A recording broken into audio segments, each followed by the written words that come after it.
your bags for letting go. You're moving in, now you're moving on.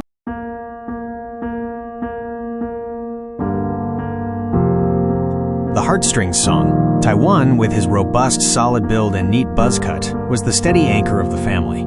His husband, Chandler, a tall figure at 6 feet 10 inches with long, flowing dreadlocks, exuded a chill, grounded vibe. Together, they were the fathers of 8 children, and their floating island sanctuary, Luminaris, was home. Today, however, the island's low-frequency chorus, generated by the ether hearth, was off-key. From the high bell tower, Olivia, graceful at 14, her long, dark braids adorned with colorful beads that jingled softly, peered down. A harsh grating discord vibrated through the floorboards, making the crystal bell dust shimmer. A jagged, dark fissure was tracing a venomous path outward from the core chamber. "The crack," she whispered, grabbing her grandmother's old listening horn. She'd read the forbidden journals. The island was not powered by magic alone, but by a delicate feedback loop. Music powered by love strengthened the roots of Luminaris. She scrambled down the winding stairs, the tremors growing more violent. She found her father's in the core antechamber. Taiwan, radiating his inviting, sun-like energy, was trying to stabilize the crystalline power conduits, his deep, kind eyes troubled. Chandler, in his soft, button-up shirt and comfortable trousers, was frantically recalibrating the seismic stabilizers. "It's not enough, we're delaying the collapse, not stopping it." Chandler's thoughtful voice, usually so calm, was strained. Olivia held up the listening horn. "It's the song. Grandma wrote that the foundation requires a harmonic signature that can only be generated by a complete bond, a shared, resonant frequency of care. The ether hearth is starving." Taiwan wiped dust from his cheek. "But the island is always singing, Liv. The ambient energy, the chimes. That's the island song," Olivia insisted, her bright, caramel-toned face set with determination. "We have to sing to it. Something new. Something ours." Chandler looked at Taiwan, his expressive eyes meeting his husband's. A family song. They had precious moments. The 2 fathers and their daughter rushed into the chamber surrounding the crack. The fissure was now the width of Olivia's hand, and tiny pebbles were trickling into the void beneath the cloud sea. Just then, the rest of the children burst in.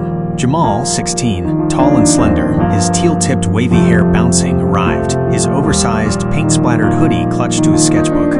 His twin, Owen, 14, lanky and professor-esque in his neatly buttoned shirt and thick-rimmed glasses, was already scanning the damage. Molly, 7, a tiny dynamo in her rainbow tutu and light-up sneakers, clung fiercely to her stuffed unicorn. Leo, 5, his famously mismatched clothes askew, looked up with wide, cinnamon-toned eyes. And finally, Willow, 3, the sweet baby queen, her dark curls bouncing as she toddled in, held securely by Jamal. "What notes?" Taiwan asked, his deep voice laced with urgency. "Not notes," Olivia said, kneeling by the crack. "Feel it. What do you feel when you think about why we fight for this? Why we stay here?" Taiwan closed his eyes. He felt the warmth of Chandler's hand, the promise in his children's faces.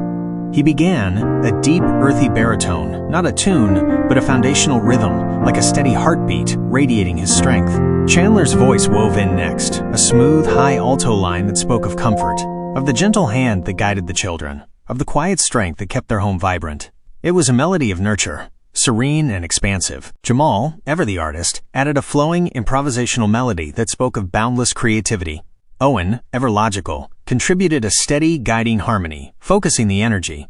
Olivia's voice, pure and bright, became the leading thread, a fearless curiosity and unwavering trust, singing about the future of Luminaris. Molly, clutching her unicorn, hummed a sparkly, high-pitched tune that spoke of unbridled joy. Leo let out a joyful, untamed trill that vibrated with his boundless energy. Even little Willow gurgled a tiny, contented hum, a sound of pure, innocent belonging.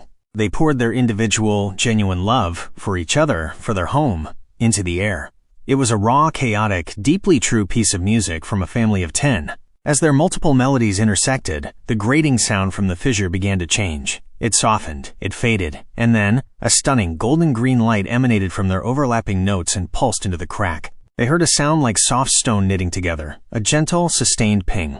The dark edges of the fissure began to glow with the golden light.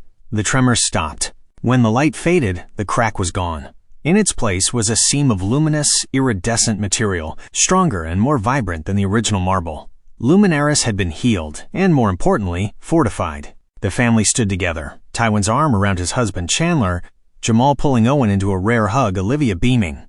The low-frequency hum of the ether hearth was back, Richer than before, and woven into its ancient melody were 7 new, distinct, and unbreakable heartstrings. The family song. They had given their home a new and deeper root. If you ever wanna fall in love, if you ever wanna bet on us, if you ever wanna be my one, I'll be waiting. If you ever want one more night, if you ever wanna make things right, if you ever wanna change your mind, I'll be waiting.